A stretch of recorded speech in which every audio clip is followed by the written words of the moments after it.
What are dreams? What are they, truly?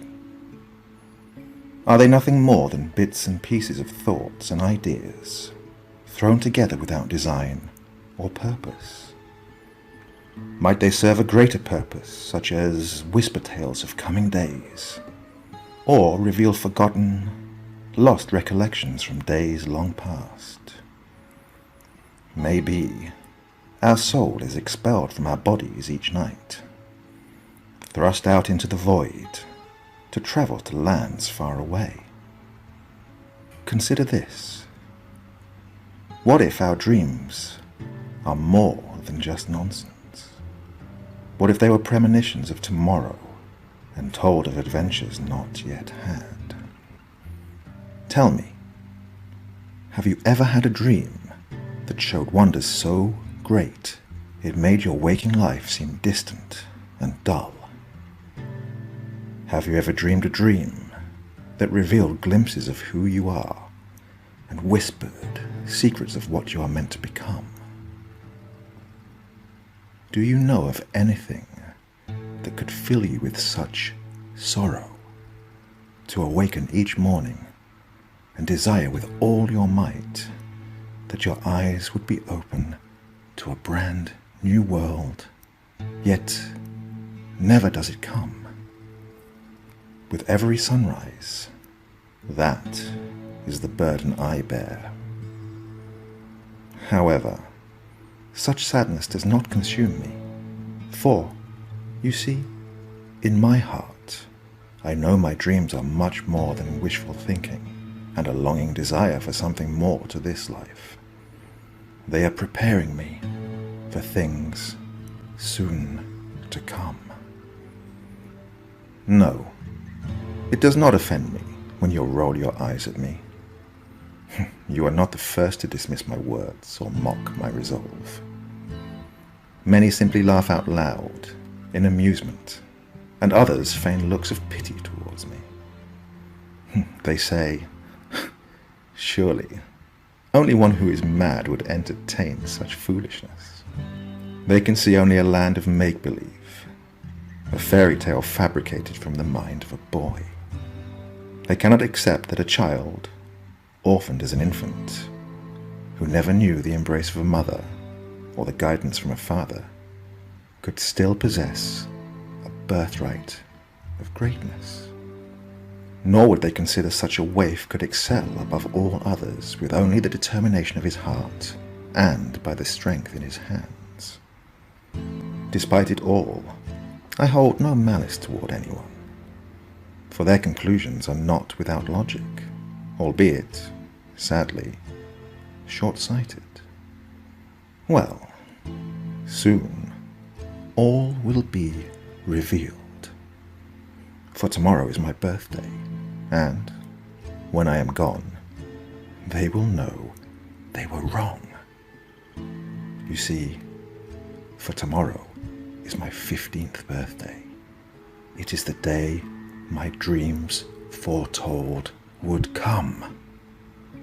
I was told, before the sun sets on your 5 and 10th year of life, you shall return in our darkest hour with salvation on your back and with light in your hands. By your blade, you will rid the land of the worm. That is what I see each and every night when I close my eyes and surrender to sleep. So, for one brief moment, let go of all your misgivings and apprehensions. Forget your skeptic mind and listen to my voice. Listen and let me tell you about my dreams. In my dreams, there's a realm so close to our own that only the width of a hair separates the two. They exist side by side, unaware of one another, yet they are so far apart that traveling the distance would take 1,000 years. It is a medieval realm where science and magic live alongside each other as beloved friends. machines and technology, sorcery and magic. Here they are one. In this world, little distinction can be seen in matters of wizarding and science. Sorcerers and teachers, or magicians and healers, they are the same here. This realm is ruled by 6 great nations, each with a king and queen of virtuous heart and noble blood. Castles and villages, farms and towns pepper the land. All live simple lives with a hint of technologies both natural and mystical. In my dreams, I see a beautiful, white, domed temple made of ivory stone. The temple is home to 6 revered weapons made from sacred steel, a gift from a goddess and bestowed upon a chosen warrior from each nation. She offered these weapons in preparation for the day foretold, the day of the worm. Honored are those blades, but in the center of the temple is the 7th altar, the spot most exalted. Upon this shrine rest the armor and weapons of the 7th son of a 7th son, a boy born under an eclipse of the 3 moons and conceived from the joining of a mortal and a god.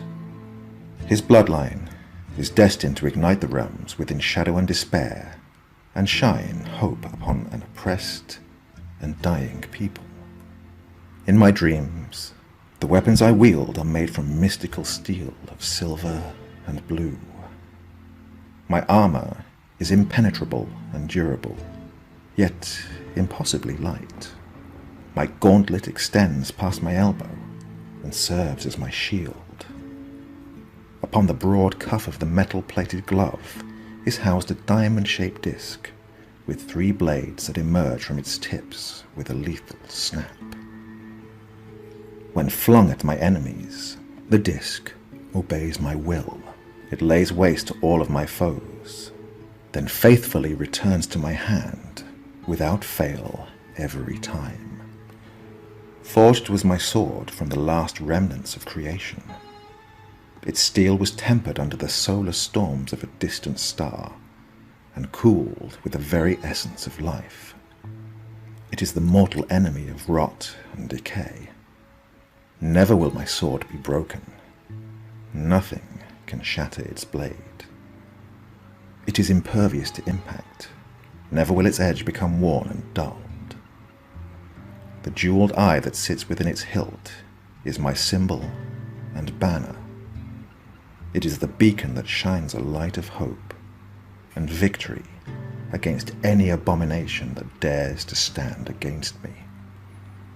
In my dreams, I see a day in which black rain falls from the sky. Ropey and fibrous strands of greenish-black tar pour from the clouds. Its touch brings death and decay across the land. The arrival of the worm is heralded by a clap of thunder as his fortress bursts through the clouds. It pierces the ground like a dagger stabbed into the flesh. It is jagged and pointed, a crystalline citadel with bulbous, blister-like domes upon its walls. The crystalline mountain is the throne from where the worm will conquer and reign. Black waterfalls pour from the dark fortress and crash to the ground, spreading outward from the mountain's base. It is the source of the decay, a black mold of writhing masses of tentacles and tendrils that infest the land with this disease of corrosion. Everything it comes into contact with begins to corrode and rot away, except for one thing: the dead. For what is a warlord without an army of pawns? The dead are absorbed and transformed into vessels for the decay to use and take form. They are the loyal eyes, the foot, and the iron fist of the worm. The once good people are now primal and vicious creatures, robbed of the peace one would find in death. They are the servants of the worm. They attack with such rage and violence, even the mightiest of soldiers cower upon their approach. They strike with fingers as sharp as daggers, and they stab with limbs as deadly as spears. The worm leaves a wake of desolation and decay in its path. It fills its ranks with the deceased and slain flesh of the villages it encounters. From its fortress, the blisters upon its walls are released, and its army of decayed and mindless drones carry the smelly, rotting masses into the heart of all 6 nations. It will plant itself into the ground and become extensions of the mind and will of the worm. From there, it will wage war against every man, woman, and child. It will lay siege against the people with a battle cry of a death rattle, screamed from the lips and mouths of their deceased friends, families, and loved ones. In my dreams, I see the goddess blessing the 6 warriors of each nation before spiriting away the 7th with a set of weapons. She takes them from the walls of the vulnerable temple and hides them in a place far from the worm's reach. There they will wait for the child foretold to come. In a final act of sacrifice, I see the goddess exhausting the last of her immortality to open a door of light. She places a tiny infant at the entrance, and before closing the door, she says, with tears in her eyes, "Goodbye, my dearest little one. Goodbye, my son." It is 20 minutes to midnight, the day of my 15th birthday. I sit on the cold wooden floor, and I am trembling next to a heated stove. But it is not the cold I tremble from. It is a deep fear that fills my heart, the deepest I have ever known. However, make no mistake, I do not fear what is to come. I want that life so much. I am not afraid of my destiny or the future thrust upon me. I do not fear the day when I march against an army of 1,000 rotting corpses. I am not afraid of the many battles I will fight. I do not cower from the thought of the many monsters I will face, and the many friends I will lose. Still, I am not afraid. No, none of that scares me. Do you know what scares me? Do you want me to tell you what fills me with such terror and dread?